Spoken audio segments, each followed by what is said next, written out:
Já, Jón, þetta nú skemmtilegt verkefni sem að þið að koma hérna með, þessa tónleika ómur frá Jamestown. Já, þetta er...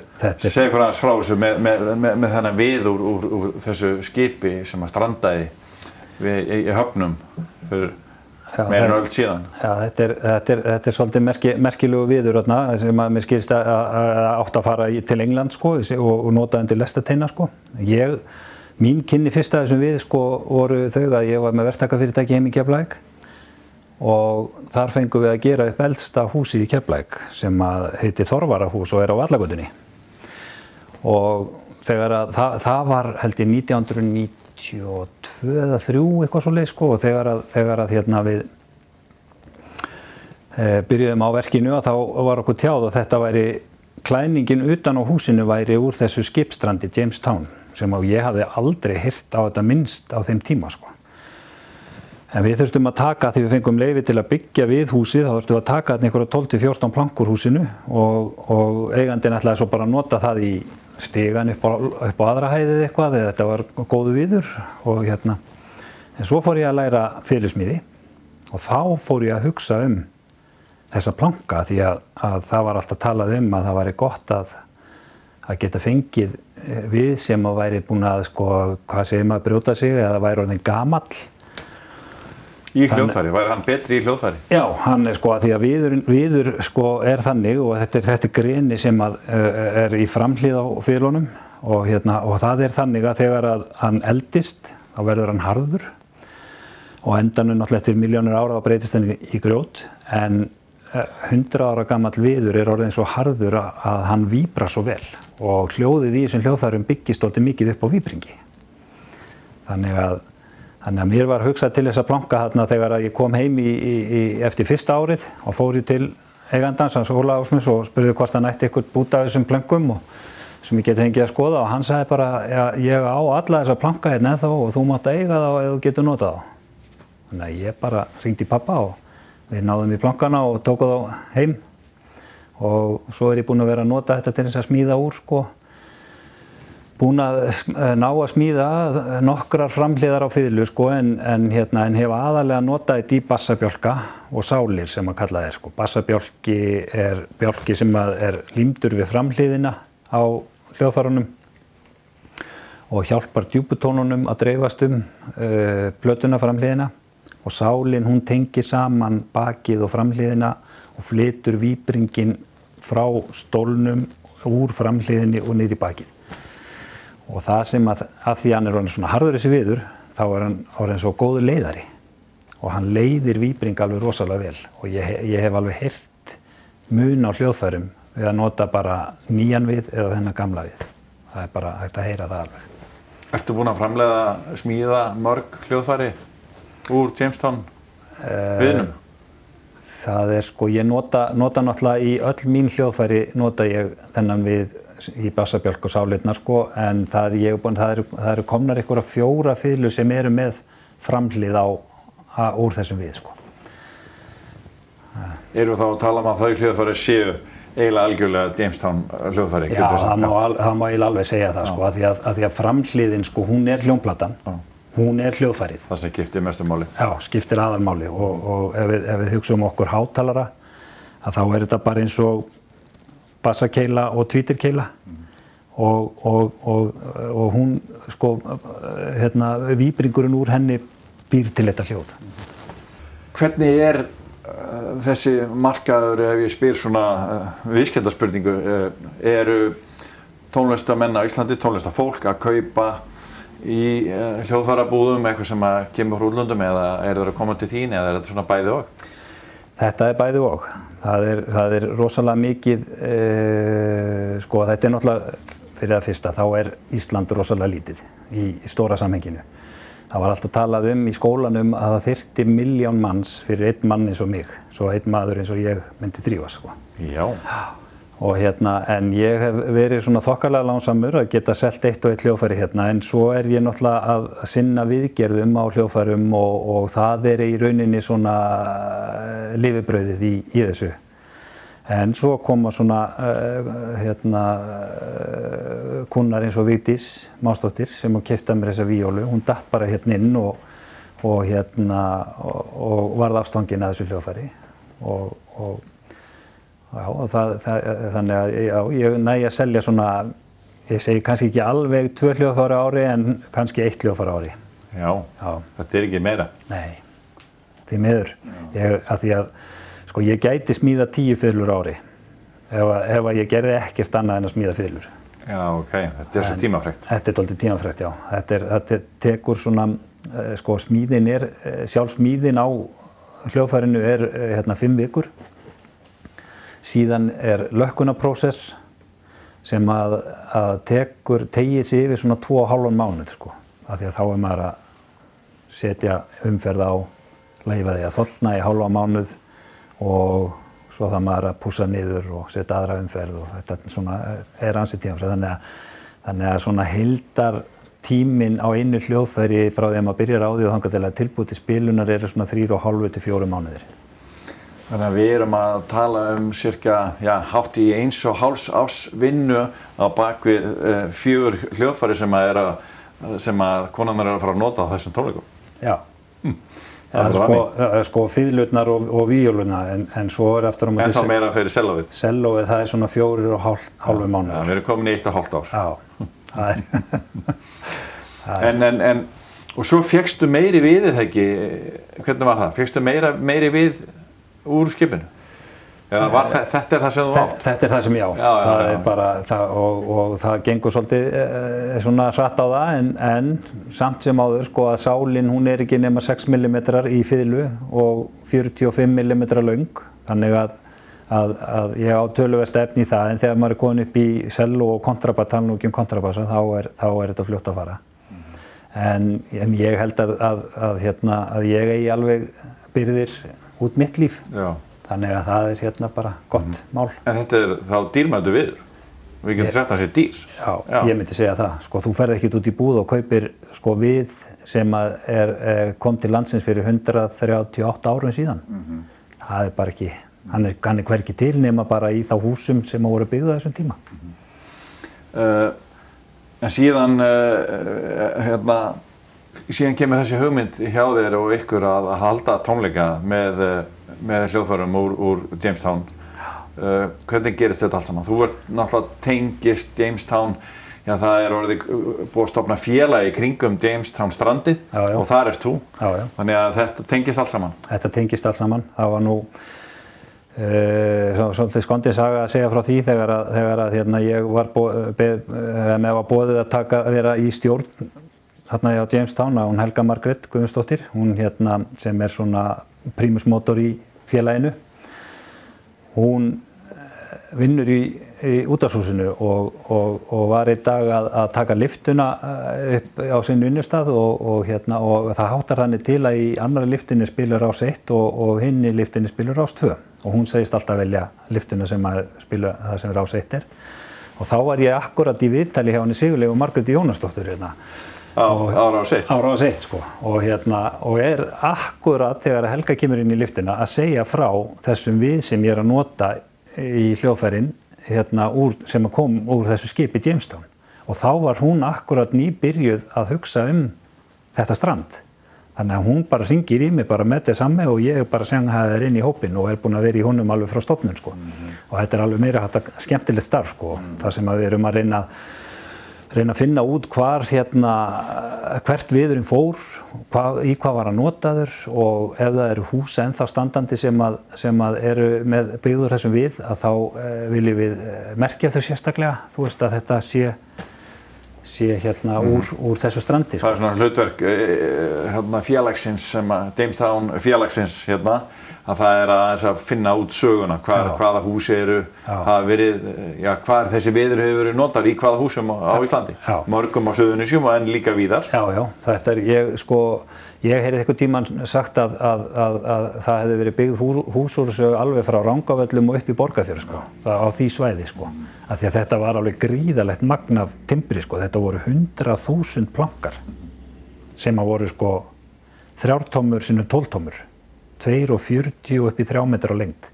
Þetta ekkert smáræði og 1881 þegar allir bjuggu í torfkofum, lifðu á harðfisk og súrmat. Þetta hefur verið þvílíkur fengur sko, bara að fá sko þetta til ég hugsa þetta hafi bjargað lífi margra Íslendinga frá þessum tíma sko, Suðurnesjamanna sko. Við erum að tala um að Jamestown strandið hafi haft mikið þátt í byggingarsögu Íslands. Já, alveg tvímælalaust og heilsufarssögu. Já, og heilsufarssögu, þetta blandast saman hann. Alveg. Að Íslendingar kom úr torfkófunum eftir að Jamestown strandaði. Nákvæmlega. Og ég búinn að vera að hugsa sko, að því að ég nú húsmeiðarmeistari líka sko, að við þekkjum allir þennan gamla stíl á húsunum þar sem að sko, breitt borð og svo settur svona listi yfir sko. Þetta svolítið svona lýsandi fyrir hús frá þessum tíma. Ég hugsa að þetta hafi bara byrjað út frá þessu strandi að því að þeir notuðu þennan við sem klæðningu utan á húsi, 12 tómu klæðningu og svo var settu tjöruhampur á milli og settu listi yfir. Sko. Ég vill setja svolítið samansemmerki þarna á milli en það getur vel verið að það sé ekki rétt. En hvernig stóð því að húsasmíðameistarinn sem á sínum tíma var með 25 kalla í vinnu í Keflavík breytt stíl og gerist, fór að læra hljóðfærasmíði. Það er náttúrulega... Nenntir ekki lengur að borga 25 laun? Nei, sko, það er svona, sko, það er svo skrítið með Ísland, sko, að Ísland, það var gamall byggingameistari sem sagði mér að Ísland væri svo biblíusögurnar. Það eru 7 góðár og það eru 7 slæmár. Og ef þú ert ekki að undirbúa þig á þessu 7 góðu fyrir þessi 7 slæmu, þá lifir ekki af í byggingabransanum. Það er bara einfalt mál. Og við vorum ungir og hressir og 93 kemur þarna alveg gríðarlega mikil dífa í þetta. Þá vorum við búin að vera í ofsalega fínu verkefni sem var Tjarnargata 12 í Keflavík og Ráðhús Reykjanesbæjar í dag. Já, nákvæmlega. Og hýsti sparisjóðina á undan. Nákvæmlega. Og við sáum þegar við vorum búin að sitja heima bara og gera ekki neitt í 3 mánuði, það var ekkert að gera þarna á þessum tíma, bara ekki neitt. Þá ákvað ég að bara hætta mig, eða við ákvaðum að hætta með fyrirtækið og að því að við vorum skulduðum ekkert og áttum allt sem var umleikis þarna. Og þá fór ég að vinna hjá hernum, hjá Air Force-inu út í Rockville. Flughernum. Var þar í 2,5 ár, 3 ár. Já, og sá meðal annars það að loka stöðinni. Það var síðast ég skrúaði fyrir heita vatnið þegar að henni var lokað sko.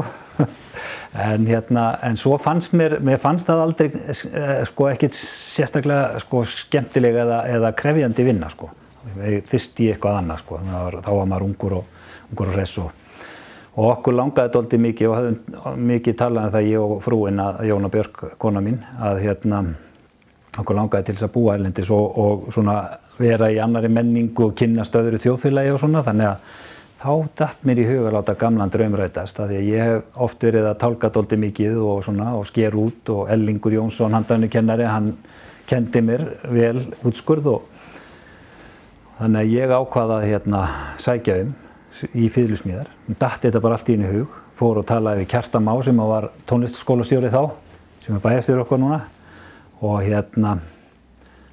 og spurði hann hvernig hann litist á þessi áform og hann bara hvatti mig algjörlega til þess sko, að þetta væri bara meira að tara.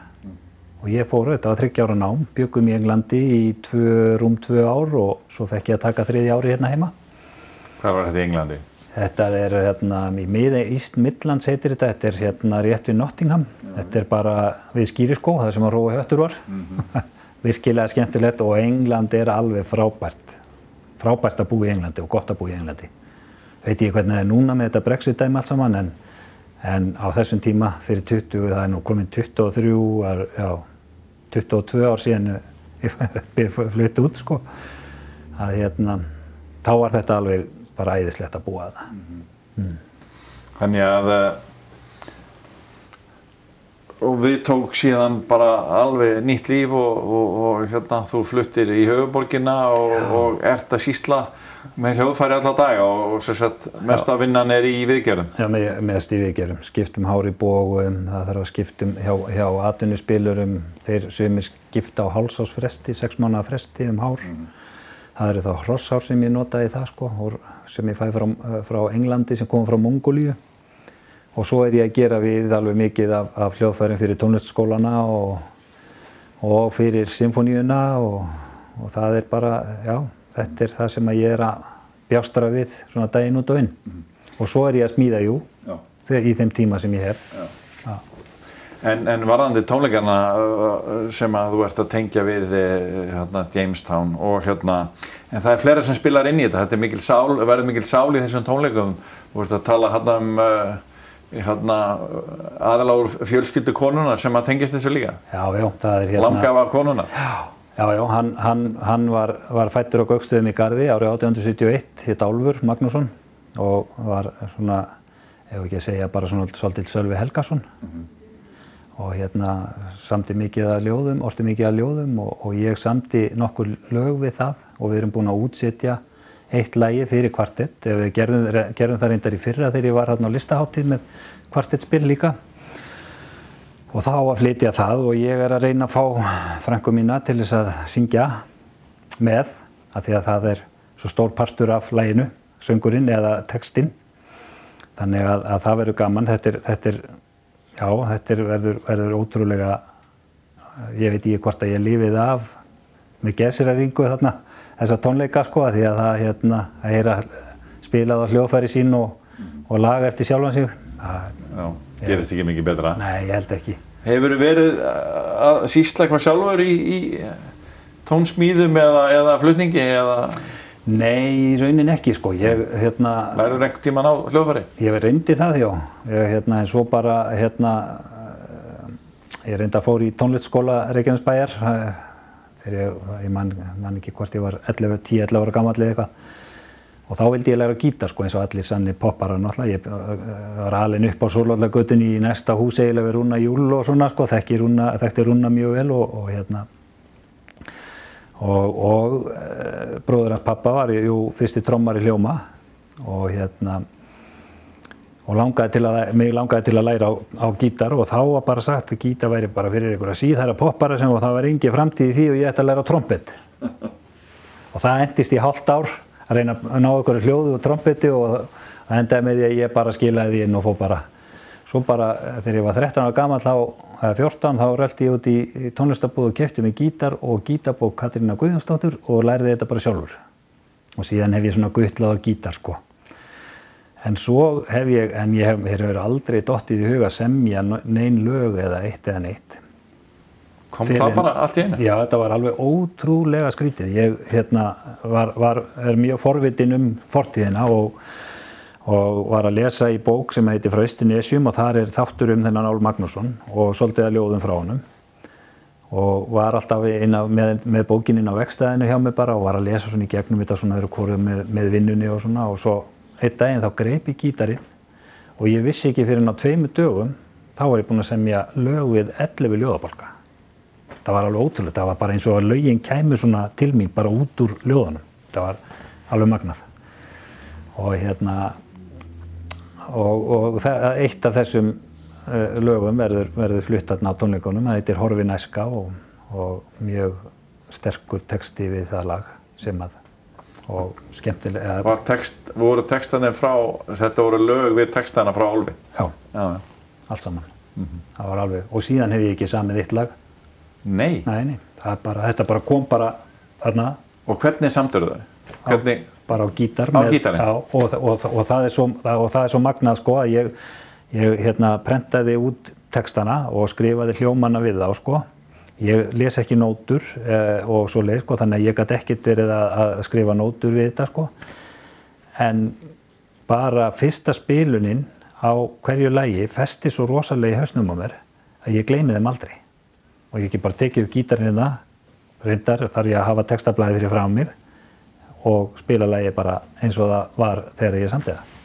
Þetta er ótrúlega magnað. Það var eitthvað trans? Það var eitthvað trans þarna, eða hvort að kallinn hafi bara komið og inn í mig bara og bara vilja koma einhverju skilaboðum á framfæri, sko, maður veit það ekki. Hvað getur ekki gerst í þessu lífi? Akkurat. Þannig að þetta nú skemmtileg tilefni hjá þér, þessi tónleikar og annað í þínu gamla bæ, Bítlabænum, tónlistarbænum, Keflavík, Reykjanesbæ. Já, þetta sko alveg frá því ég byrjaði að læra hljóðfærasmíðina eða fiðlusmíðina, þá sagði ég við sjálf mig að ég myndi einhvern tímann bjóða upp á tónleika þar sem það yrði spilað á hljóðfæri eingöngu eftir mig og það að verða raunin núna, 1. nóvember. Þá ætlum við klukkan 6 að blása til tónleika þar sem það verður spilað á kvartett sem ég smíðaði og eitthvað tónlist frá mér og ásamt meira efni. Það verður Titanic, Herra með Guð til þín og Haydn-konsert, þannig að þetta verður. Og svo verður líka komum við til með kannski að segja örlítið svona frá þessum tengingum sem ég hef svona aðeins búin að vera tíunda hérna hjá þér sko, og sögunni. Það verður svolítið sögustund með tónlistarstund með sögulegu íverði. Vel, hlökkum til. Takk fyrir mig.